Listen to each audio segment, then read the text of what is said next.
Everybody was laughing at us when we showed up with this electric car, thinking, why'd you bring a golf cart out to a car race?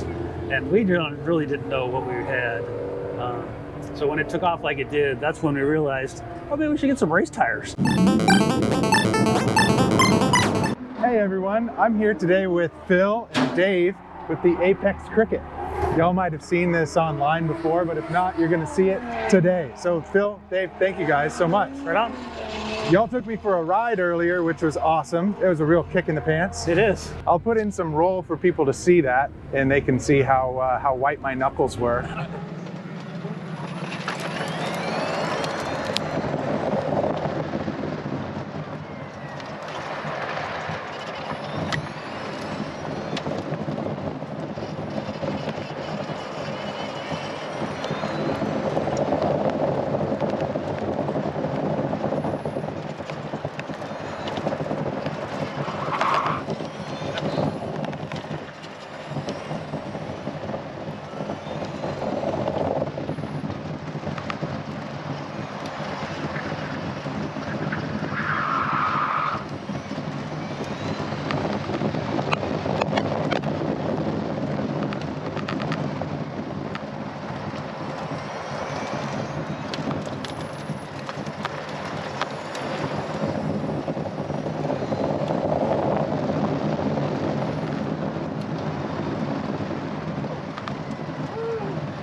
Right on. Next, no. Let's start with right in the back here, talking a little bit about this car and how you guys went about building it. When we first decided to build the electric car, Thunderstruck Motors over in Santa Rosa had just posted on their website a Leaf motor combination that they were selling as a kit with their control system. And it was on my wish list to purchase, and then at Christmas time, they put it on sale for like $1,000 less, and it's like I just bought it. Oh, nice. And no real clear idea what we were doing, but let's get the motor. And then ultimately built the same chassis that we built about 12 years ago, all Corvette drivetrain. It was basically our 2-seat sprint car, and that car is a beast with an LS1 in it. And then when we went electric with the Nissan Leaf, it's comparable power to the V8, but it's just quicker. It just gets there faster. And this here is the Leaf unit right here, right? That's correct. That's a Gen 3 Leaf traction motor. This is our homemade adapter to go from there to the Nissan Spec V transmission. When Nissan decided to make a race car or a sports car out of the Sentra, they took the engine and drivetrain out of the Maxima and stuck it in the Sentra. Oh, really? So that's essentially a modified Maxima transmission. The key thing is it has a limited slip differential. Okay. Factory. And so we were able to basically mate the Nissan Leaf to the Nissan Spec V transmission and give us a limited slip differential. The first couple of years of driving this car was with the original Nissan Leaf drive unit complete, which is just a single gear with an open differential. And the limiting factor out here on the Autocross course was just putting the power down. So this winter's big project was getting the new transmission with the limited slip. Even with the slicks, you guys still have problems getting that power down. Burn. Yes. With the street tires, you can go down the road. I've been down Folsom Boulevard before, and evenings about 70 miles an hour, and you can slam the throttle and smoke the tire, which is a really bad feeling when you're doing 70, 80 miles an hour. But the limited slip has changed all that. In the Corvette version, it obviously has a limited slip in the differential in the Corvette version of this. Yeah. And when he got the Corvette version on the road and taking it out, when you'd get on it, it was just solid. I mean, it was just a bullet. And really realized that the limited slip was the problem with this one, just by driving that car and then coming back to this one. And it took about a year. We went up and down through Nissan. We had a relationship with the Nissan Western United States general manager, and it employed her to help us get the limited slip out of Japan, and never could get it. And that's when we started. There's one that exists. Yeah. You can see it on the Amazon Japanese website. But you can't order it. No. Oh man. And so we tried everything we could, and then finally, it was about this time last year, we just finally decided to go get the transmission and figure it out. So this is the Leaf unit, and you guys are controlling that with, is it the Thunderstruck VCU? Yep. That you're controlling, and that gives you a lot of tuning capabilities and things like that. Yep, you got everything from gas pedal. You can decide where in the pedal movement you want the power to come in. You can set the maximum torque. So potentially we could have detuned this down about half for somebody else to go out and try it that's never driven it before. Oh, sure. And you literally could play with that. That's cool. So you mentioned that you have the AB comparison in a VET version, but there is still some Corvette in this car. Yeah, is that right? Everything, all the suspension, steering, and brakes. All of the still suspension. Corvette. That's a C5 Corvette? Yeah. C5 and C6 are virtually the same. Really? Yeah. Okay. Similar. So the advantage is it gives you all the stock components are essentially upsized on a vehicle that weighs half as much as a Corvette. What does this weigh right now? About 1,700 pounds. 1,700 pounds. Wow. But it's a go-kart, basically. Basically. But you said it's street legal. Yes. That's pretty cool. It's a good grocery getter. You know, the CHP does an inspection when you go to get it licensed, but they're really just looking to see if anything's stolen. Ah. And they go through, verify VIN numbers on everything they can. It's surprising how many hidden VIN numbers are on parts. Interesting. And the CHP checks that. Ultimately, I had went to the Auburn CHP office to get the inspection done. I thought it was remote, might be less pressure up there.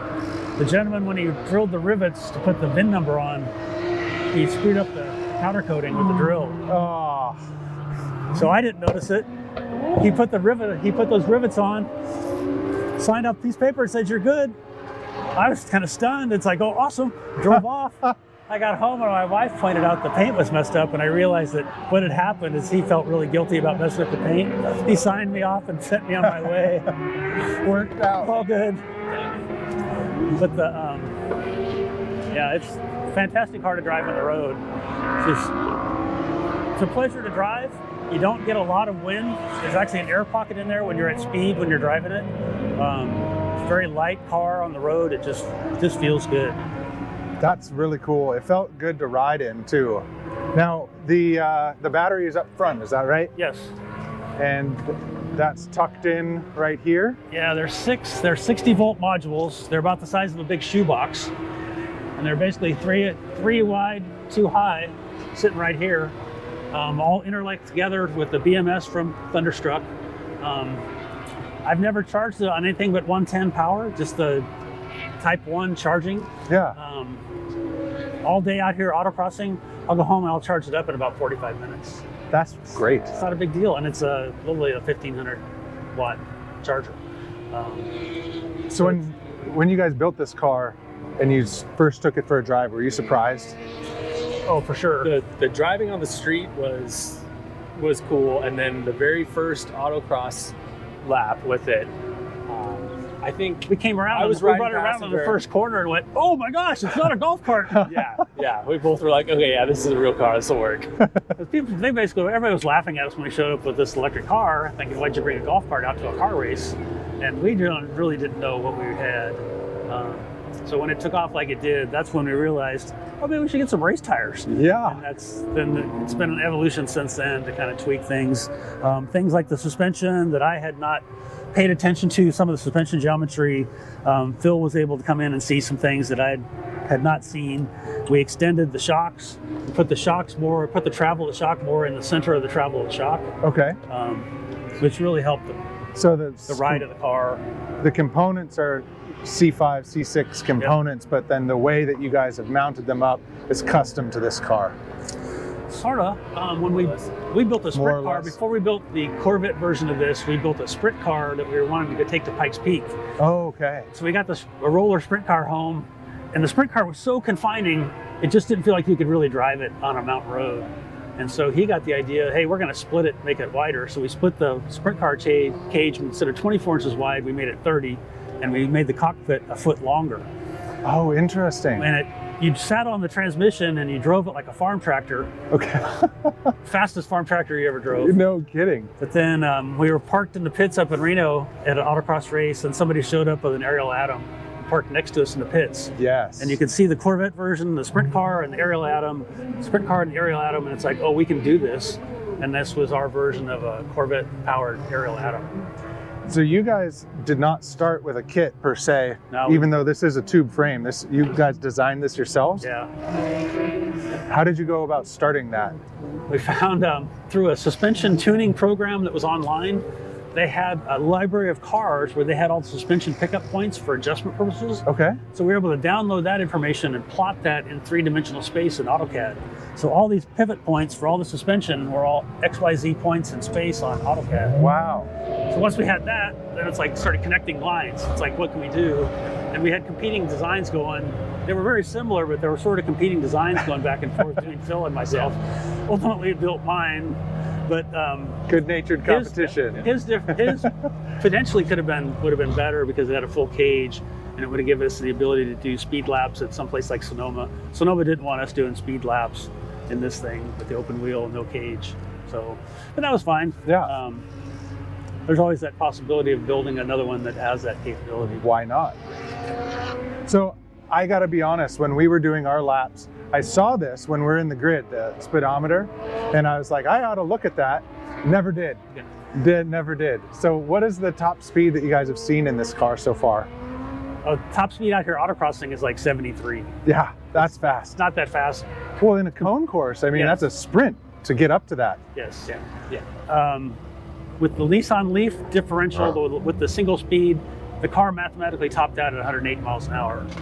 But now with the Nissan, with the 6-speed, we're running in second, but you could potentially run in third or run in fourth and have like a much higher top speed.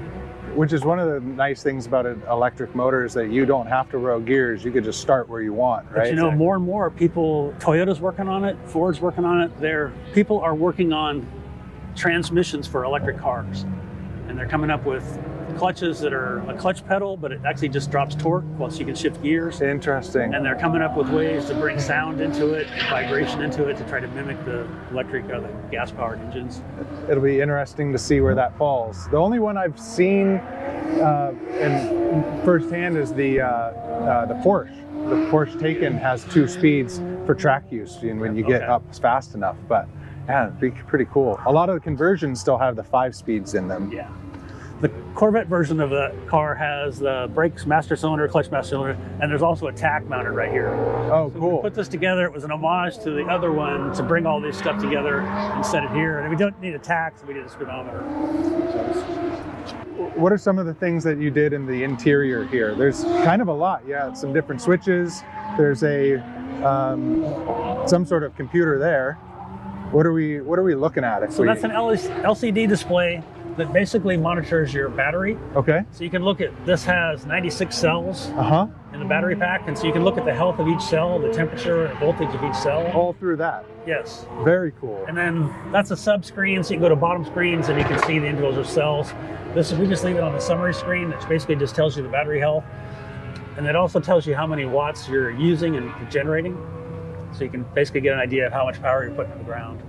Very, very cool.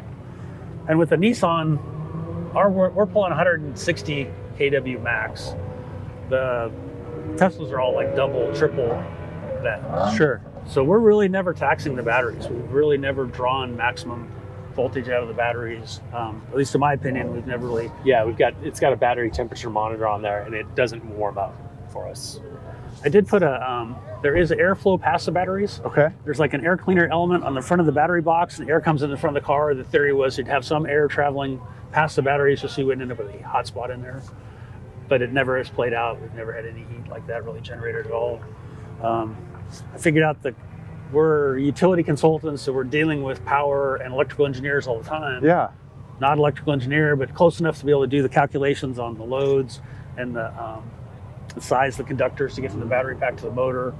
I went way over on that, not really understanding how much power I was going to be passing back and forth. Yeah. So we basically went big time on big copper conductors, and nothing has ever really been a problem. Not bad to over-engineer on something like this. Yeah, that's the idea for sure. So now that everyone has seen it, is people asking you for the designs? They're trying to build their own one of these? Not really. No? It takes it's a journey to go from tubing on the floor to a vehicle that you're driving down the highway. Yeah. It's probably more than most people want to take on. How long did it take you overall? You know, this one was a blessing in some ways.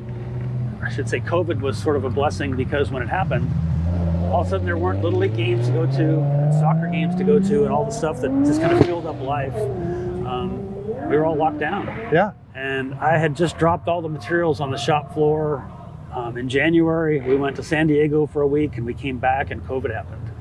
And I literally had all the stuff on the floor in the shop. The motor was sitting there, all the controls and everything. And over the next 7 or 8 months, got to basically put it together. Knocked it out. I tacked everything together.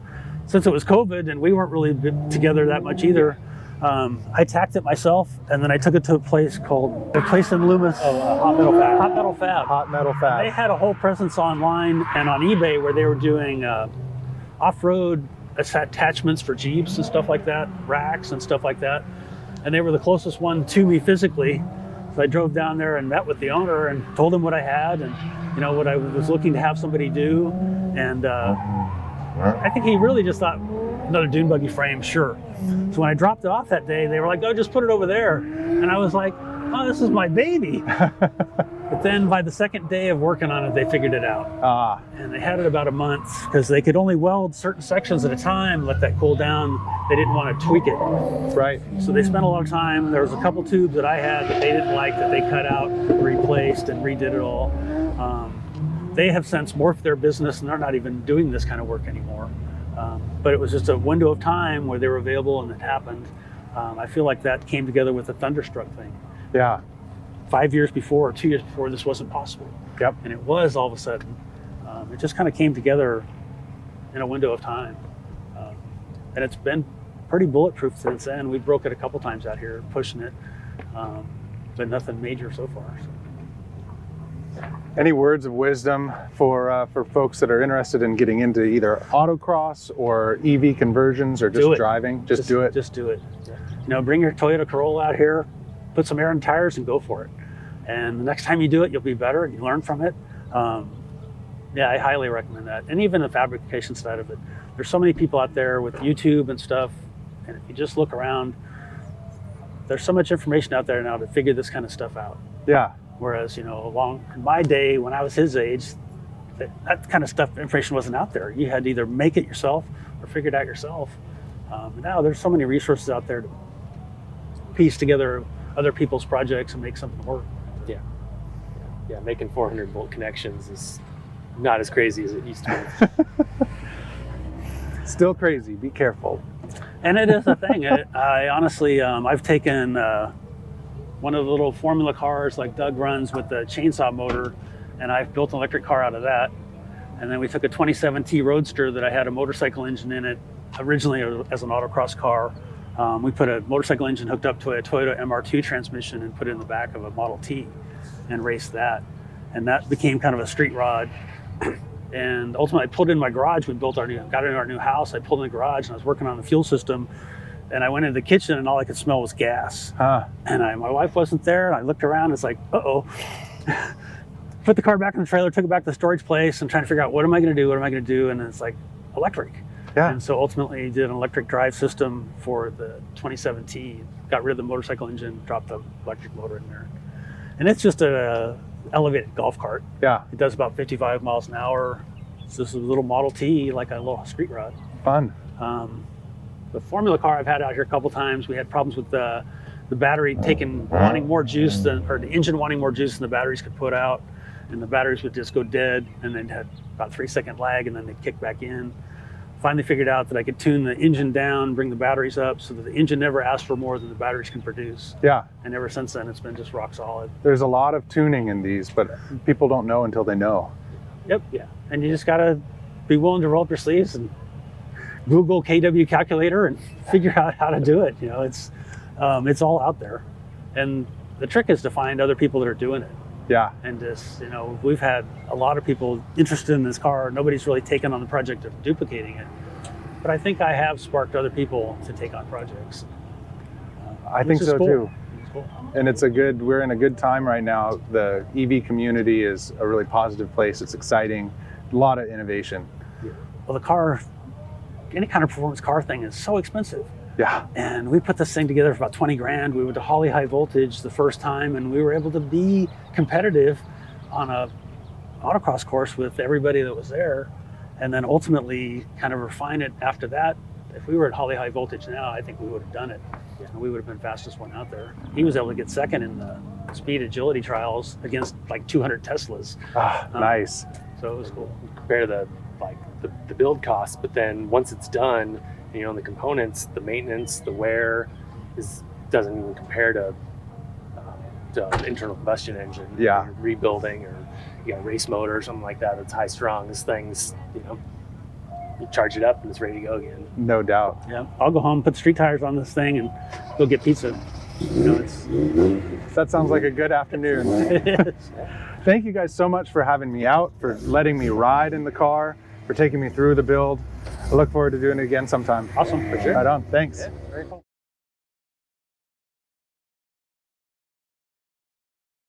Up next, we've got Ken going for his 5th and final run. Let's see if he can beat his previous times once again. It's just the inverter programming. He already did that. He already did